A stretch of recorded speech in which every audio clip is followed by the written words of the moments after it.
조선의 기록 한 페이지를 넘기다 보면 공식 역사에는 남지 않은 이야기들이 숨어 있습니다. 오늘은 한양 한복판 설인동이라는 작은 골목의 비밀을 들려드릴게요. 설인동. 당시 한양에서도 사람들이 무척 모여드는 곳이었죠. 종로와 가까워 상인들이 북적였고 관리들도 자주 드나들던 곳이었어요. 하지만 그 골목만큼은 사람들이 쉽게 눈길을 주지 않았습니다. 왜일까요? 거긴 한양의 뒷면이 숨어 있는 곳이었거든요. 저녁이 되면 가로등도 드문드문, 골목 안은 먼지 낀 담벼락과 허름한 가게들 뿐, 좁은 골목길 사이로 낮은 목소리들이 오갔어요. 들었어? 저번에 대감 댁에서 쉬, 조용히 해. 벽에도 귀가 있다잖아. 그런데 그곳에는 아는 사람들만 아는 비밀이 숨어 있었습니다. 설인동의 노승. 사람들 입에 자주 오르내리던 이름이죠. 본명은 알려지지 않았지만 이 노승은 범상치 않은 인물이었어요. 어떤 이는 그가 환속한 왕족이라 했고 또 어떤 이는 영모에 휘말려 숨어 산다고 했죠. 하지만 확실한 건 하나. 그는 설인동의 모든 비밀을 알고 있다는 것. 겉으로는 세속과 담을 쌓은 구도자. 작은 암자에서 연불만 하는 듯 했죠. 하지만 속으로 혼란한 정치권 뒤편의 비밀을 은근히 엿보고 다녔어요. 차분한 모습 뒤에 숨은 날카로운 눈과 예민한 감각. 설인동 주민 최 씨는 이렇게 말했죠. 그 스님 눈빛은 모든 걸 꿰뚫어 보는 것 같았어.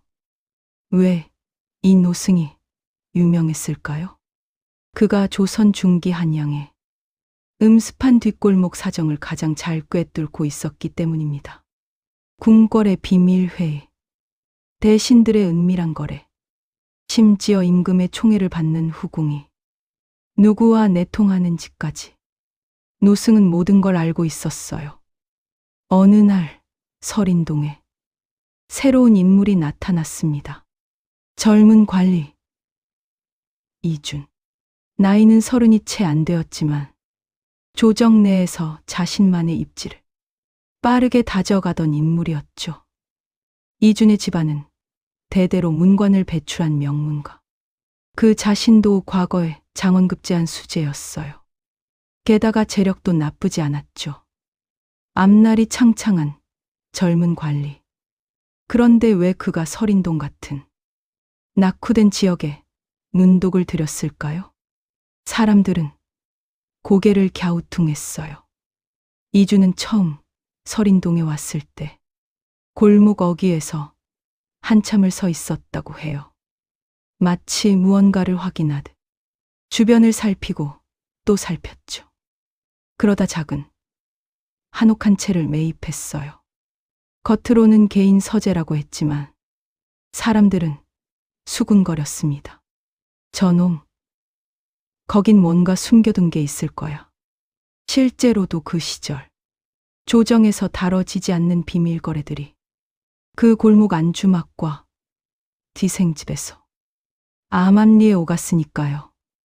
권력의 굶주린 자들이 은밀히 만나는 장소. 설인동은 바로 그런 곳이었습니다. 이준이 설인동에 정착한 지 석 달쯤 지났을 무렵 그는 밤마다 누군가를 만나기 시작했어요. 정체를 알 수 없는 사람들이 드나들었죠. 설인동 술집 주인은 이렇게 증언했습니다.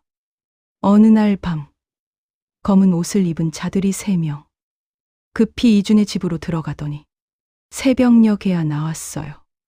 소문은 빠르게 퍼졌고 노승의 귀에도 들어갔죠. 노승은 조용히 미소를 지으며 말했어요.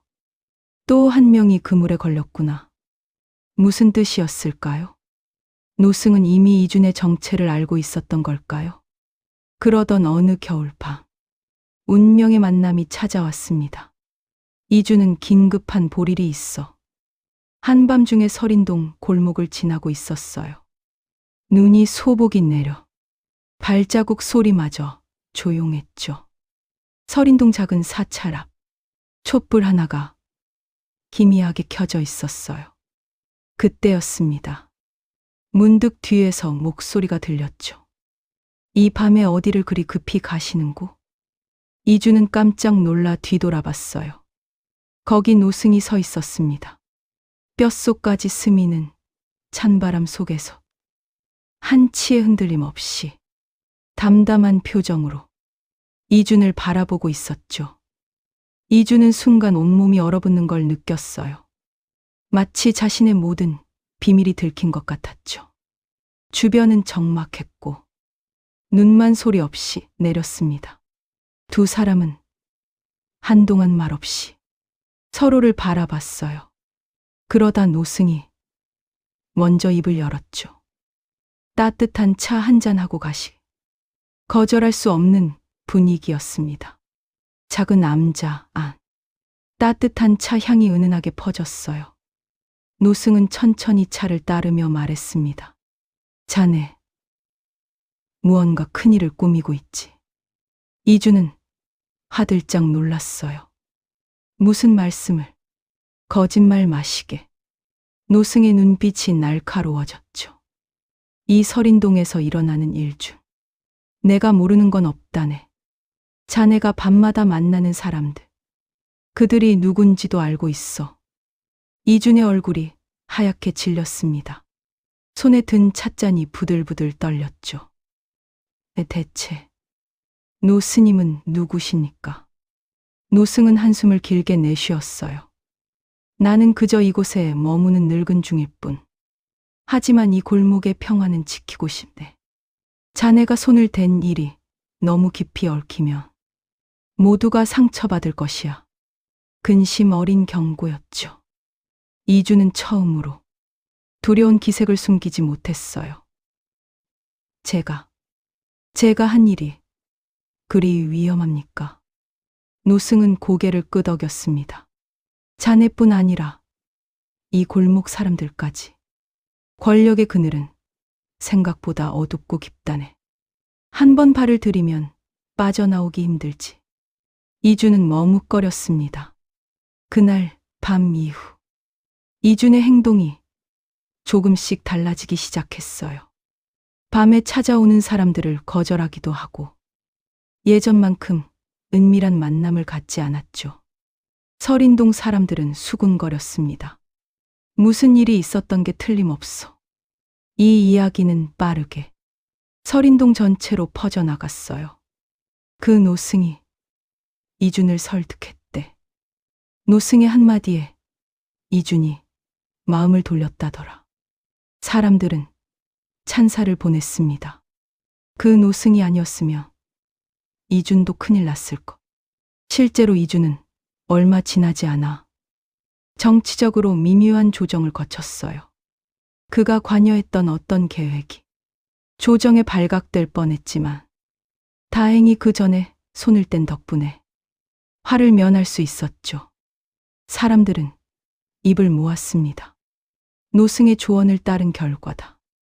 설인동의 경고가 역사의 숨은 구원이었다.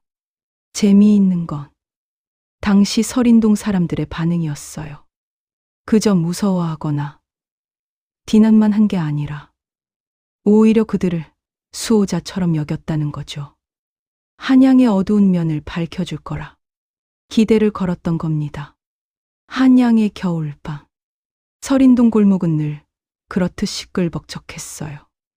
자그마한 술집마다 사람들이 모여 이야기를 나누고 기생들이 노래로 근심을 덜어주었죠. 오늘도 노승님 뵈었어? 아니, 요즘 암자문을 잘 안 여시더라고. 그 속에서 늘 중심에 있던 건 노승과 이준에 관한 이야기였습니다.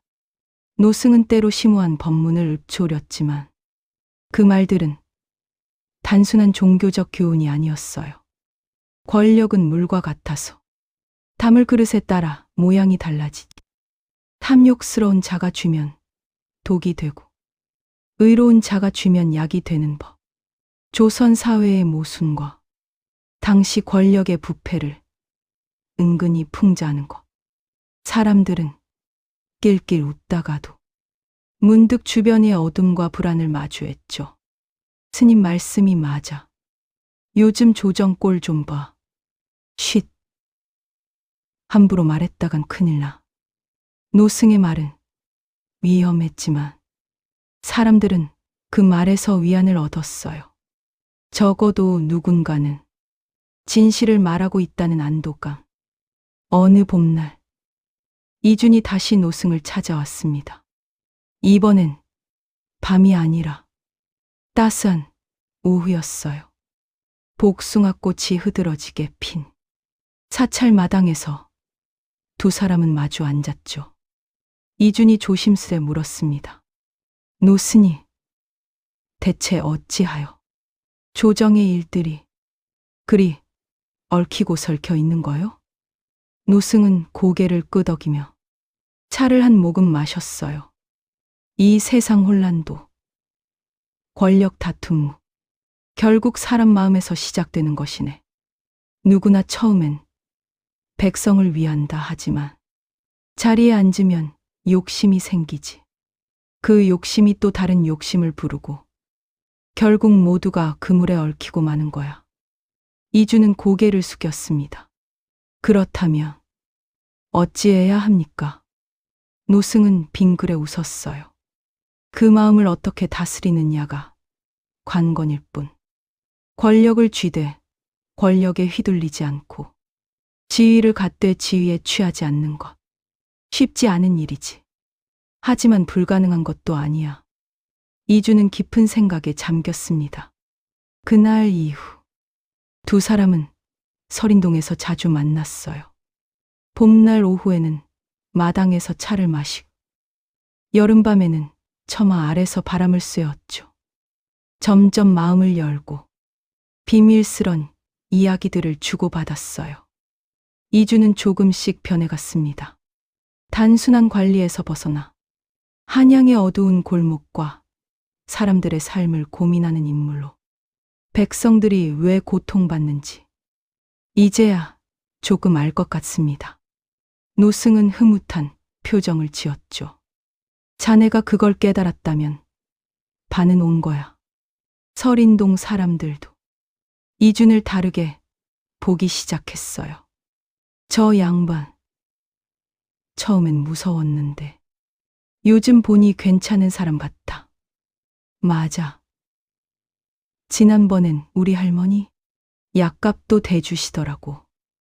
이주는 설인동의 일부가 되어가고 있었습니다. 하지만 시대의 소용돌이는 그들에게도 예외를 허락하지 않았어요. 무언가 큰 변화가 오기 직전이었고 그 변화는 늘 그렇. 골목 저편과 궁궐 너머에서 서서히 꿈틀대고 있었으니까요. 어느 가을날 조정에 큰 사건이 터졌습니다. 영모 혐의로 여러 대신들이 잡혀갔어요. 그 명단에는 이준과 가까웠던 사람들도 여러 포함되어 있었죠.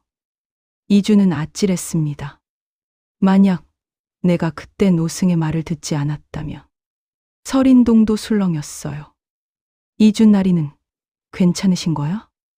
다행히 미리 손을 떼셨다잖아. 그게 다 노승님 덕분이지. 정말 대단하신 분이야. 사람들은 노승을 더욱 존경하게 되었고 이준 역시 그날의 경고가 얼마나 중요했는지 깨달았죠. 세월이 흘렀습니다. 이준은 조정에서 점점 입지를 다졌지만 결코 탐욕스럽게 굴지 않았어요. 노승과의 대화를 늘 마음에 새기며 백성을 위한 정치를 펼치려 노력했죠. 설인동 사람들은 자랑스러워했습니다. 우리 골목에서 키운 관리야. 노승은 여전히 작은 암자에서 조용히 살았어요. 하지만 그의 영향력은 설인동을 넘어 한양 전체로 퍼져나갔죠. 설인동의 노승에게 물어봐. 그분이라면 지혜로운 답을 주실 거야. 사람들은 어려운 일이 생기면 노승을 찾아왔어요. 설인동의 노승과 젊은 관리 이준의 이야기. 한양의 수많은 골목길처럼 비밀스럽고 때론 애틋한 기억으로, 그리고 또 한편으로 당시 사회에 대한 작은 저항의 상징으로 그렇게 남아 있습니다. 이 이야기는 오늘날 우리에게도 당시 사람들이 어떤 마음으로 하루를 견뎠는지, 어떤 희망과 두려움을 품었는지 짐작해 하는 소중한 단서가 되어주죠. 어둠 속에서도 누군가는 빛을 지키려 애썼다는 것. 그 작은 용기들이 모여 역사를 조금씩 바꿔나갔다는 것.